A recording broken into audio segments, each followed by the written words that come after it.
Bonjour les béliers, très heureuse de vous retrouver pour ces clés générales de décembre 2022. Je reprends les colonnes de la grande guidance générale que j'ai sortie ce week-end et j'essaie de voilà, de pas trop vous faire attendre parce que après c'est un petit peu chargé. Il y a les prédictions trimestrielles de décembre voilà, à faire et puis c'est aussi parce que c'est vrai qu'il y a eu un gros changement sur sur ce mois de décembre, sur le plan énergétique. Il faut dire qu'on a quand même vécu des choses un petit peu compliquées sur le mois de novembre. Et je ne voulais pas vous faire trop attendre pour développer vos énergies de décembre. Alors, sur l'énergie générale de décembre, Gaïa euh, vous a donné cette énergie de l'intégrité, cet arcane majeur numéro 23 de l'intégrité, où vous vous retrouvez, où vous vous retrouvez en conformité avec ce que vous êtes, avec ce que vous voulez, avec ce que vous actionnez. Il y a un retour de Jupiter dans le signe de feu sur ce mois de décembre en Sagittaire. Vous avez bénéficié de Jupiter sur une bonne partie de cette année 2022, mais ça a bousculé, ça a créé des complications. Et ces complications et ces changements et peut-être ces retournements de situation vous permettent aujourd'hui de vous poser. C'est un petit peu le message d'intégrité. On est dans l'avant-dernière carte de l'arcane majeur, des arcanes majeures de Gaïa. Elle est là pour dire que voilà, vous avez pu créer autour de vous une certaine abondance et que vous vous suffisez maintenant sur un stade qui peut après évoluer, mais que pour l'instant, c'est un peu un regard de vous avec vous-même pour avancer en conformité avec ce que vous êtes. Voilà un petit peu le message. Alors, d'où venez-vous pour pouvoir bénéficier de cette grande stabilité que représente cette énergie de l'intégrité chez Gaïa, grand équilibre. Euh, et je vous avais parlé de contentement dans la guidance générale, c'est vraiment ça l'idée. Un apaisement d'une façon générale. D'où venez-vous? Vous venez d'une énergie du diable. L'énergie du diable, c'est une énergie très puissante. Voilà, très très puissante. Euh, Elle a deux visages, hein, comme le montrent parfaitement ces deux masques. Le visage négatif, vous savez, c'est votre petit saboteur qui vous susurre à l'oreille tout ce qu'il ne faut pas faire, tout ce qu'il ne faut pas dire, tout ce qu'il ne faut pas mettre en place. Et il y a le visage aussi positif. Le diable, c'est celui qui fait avancer aussi quand même. Il ne faut pas oublier que ses puissances et pouvoirs, et comme dans toutes les cartes du tarot, le diable peut avoir sa représentation positive et dans sa représentation positive, il est celui qui force les choses, qui vraiment contraint à avancer. Et vous avez peut-être été contraint à avancer avec ce fameux Jupiter au-dessus de vous. Euh, bon, pour visiblement quand même du bon, pour un retour à l'équilibre.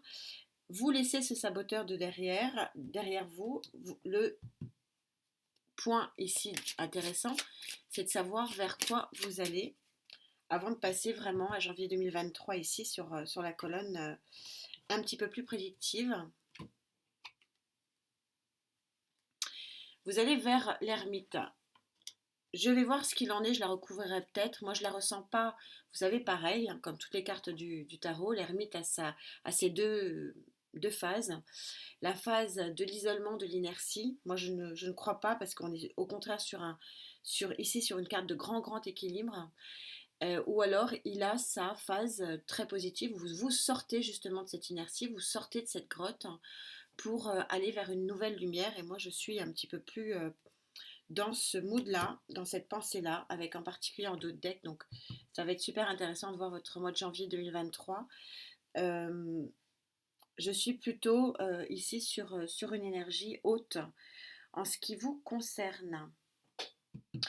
Vous connaissez maintenant le principe des clés en dehors de cette colonne qui est vraiment pour le mois prochain, voire un peu plus, ça dépend. Vous savez que les énergies ne connaissent pas le temps tel qu'on le connaît nous. Vous avez donc en haut ici vos éléments forts, les énergies qui vous portent, les énergies positives, et en contre, vos boulets, vos freins, vos pensées limitantes. On va voir ce qu'il en est pour vous.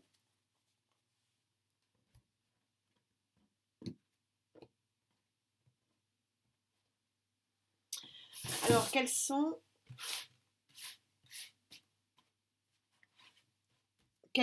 vos énergies hautes, celles qui vous permettent de créer cet équilibre, de voir cette lumière et peut-être pour arriver vers une très jolie explosion? Quelles sont ces énergies qui vous portent ici, sur ce mois de décembre?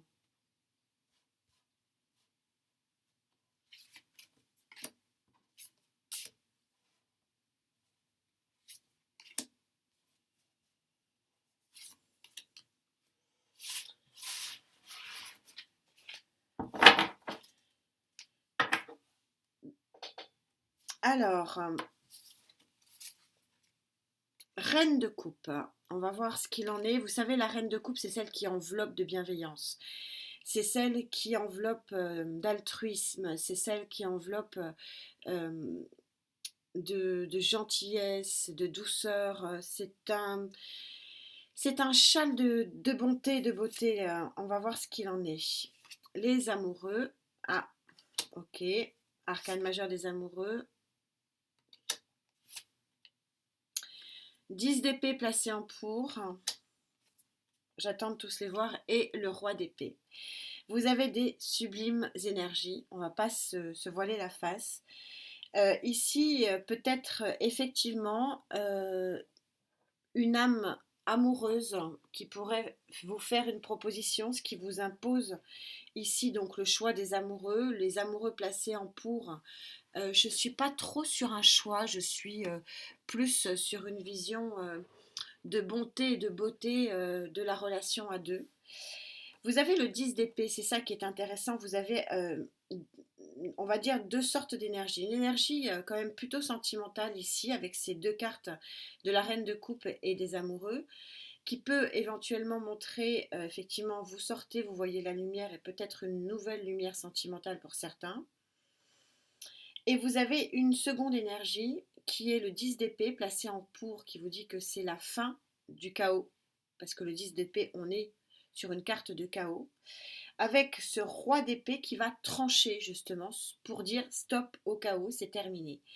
On est tout à fait synchro avec la pensée de Gaïa, c'est-à-dire vous reprenez votre intégrité, vous reprenez votre contentement, vous êtes vous et pour vous, et vous retrouvez votre harmonie intérieure et peut-être probablement extérieure également. C'est assez joli, ce qui expliquerait effectivement sur l'avenir proche un beau soleil pour vous, des énergies extrêmement belles et extrêmement fortes. Qu'est-ce qui pourrait vous empêcher, hein, vous savez que c'est un format que j'adore, hein, voilà, il fait le pour et le contre. Quelles sont peut-être les énergies, les boulets, les freins, les pensées limitantes sur lesquelles vous pourriez éventuellement travailler?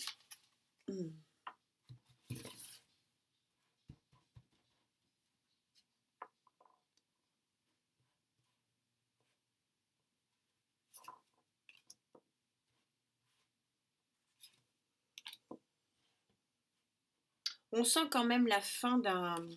Au niveau énergétique, c'est très très doux. Je pense que vous vous rappelez que j'en avais parlé quand même sur... oui, il y a le chevalier de coupe en d'autres decks. Ça va être intéressant de voir ce que vous avez là. Euh, c'est c'est d'une douceur, hein, c'est une grande douceur. On est bien là. Il y a une espèce de coton autour de vous. C'est une période de transition où vous réapprenez la douceur. J'ai l'impression, enfin, c'est ça que ça me... Voilà. Alors, deux d'épée placés en contre, on trouve la notion de choix, la notion de quitter, de trancher aussi avec des énergies extrêmement compliquées. Ici, on retrouve la reine de denier. Je vais voir dans quelle position elle se place. Je la recouvre. Et on trouve la prêtresse. Donc, quand même, arcane majeur, un 2 d'épée ici qui est quand même assez important, et une reine de denier.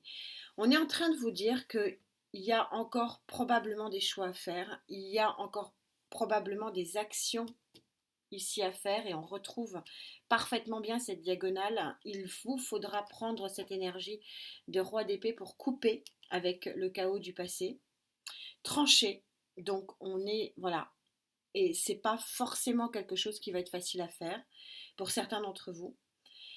On a aussi la position de la reine de denier. La position de la reine de denier, c'est celle qui est arrivée à maturité, qui est arrivée avec force et courage, hein, à une certaine stabilité matérielle. Placée en contre ici, elle prend toute son énergie, sa part d'ombre à cette reine de denier, c'est la fatigue.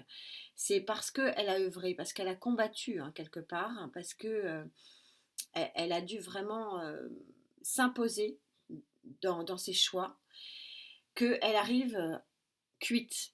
Elle est fatiguée. Et il y a encore un dernier essor à faire, et il y a encore un dernier effort à faire. Et on a ici la connaissance, hein, la prêtresse et la connaissance.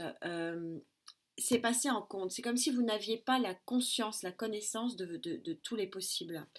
Et comme si effectivement l'offre très douce ici qui vous est proposée, vous n'en voyez pas l'énergie. Et pourquoi vous n'en voyez pas l'énergie? Parce que peut-être que vous ne sortez pas assez rapidement votre inertie, que vous ne sortez pas assez rapidement de votre grotte, de votre solitude. C'est un petit peu le message ici. Il y a des offres, il y a des propositions, il y a une belle avancée, il y a une belle possibilité ici extrêmement solaire et extrêmement lumineuse. Mais ça implique que, un, vous voyez les offres qui vous sont faites, qui vous sont proposées, et que deux, vous tranchiez radicalement avec une énergie de chaos du passé.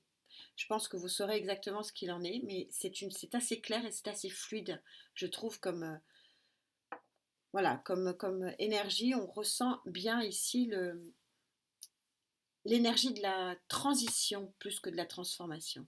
Je trouve qu'on est plus, oui, on est plus.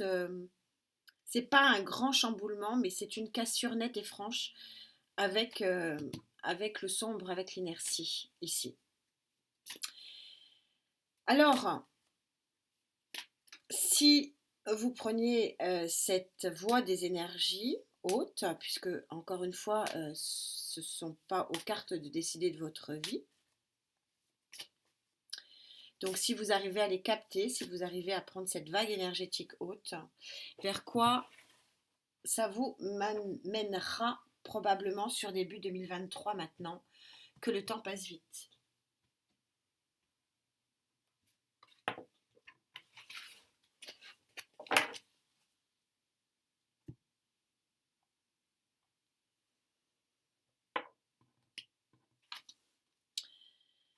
Vers la dernière arcane majeure de Gaïa. Vous voyez que c'est quand même très très puissant ce tirage pour vous et d'une synchronicité énorme. Vous sortez cette carte, donc la 23 et vous sortez la 24 derrière.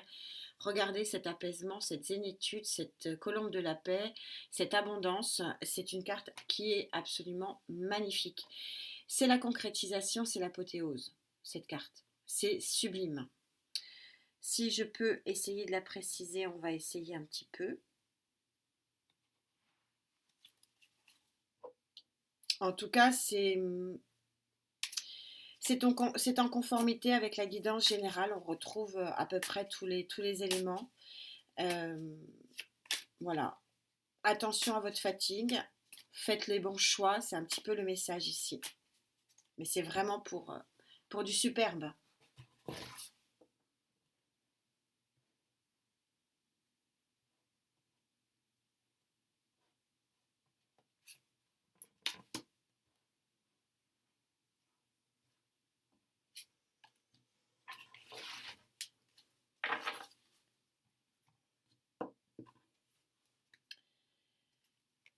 Deux de coupe, on a réellement quelque chose de très puissant, c'est confirmé avec le 2 de coupe.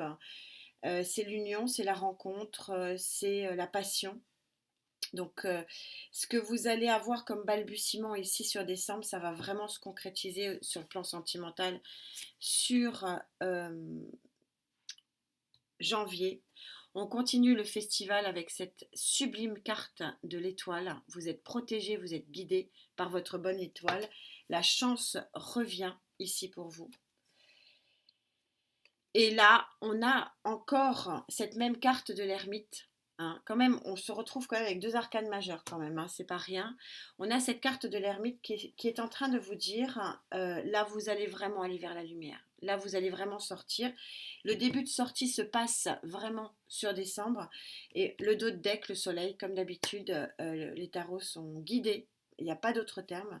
C'est vraiment le soleil, l'étoile, et quelque chose de très très beau qui vous attend sur début 2023. Je suis ravie pour vous, ami Bélier, hein. Vous savez que mon fils est Bélier, donc je suis très contente pour lui.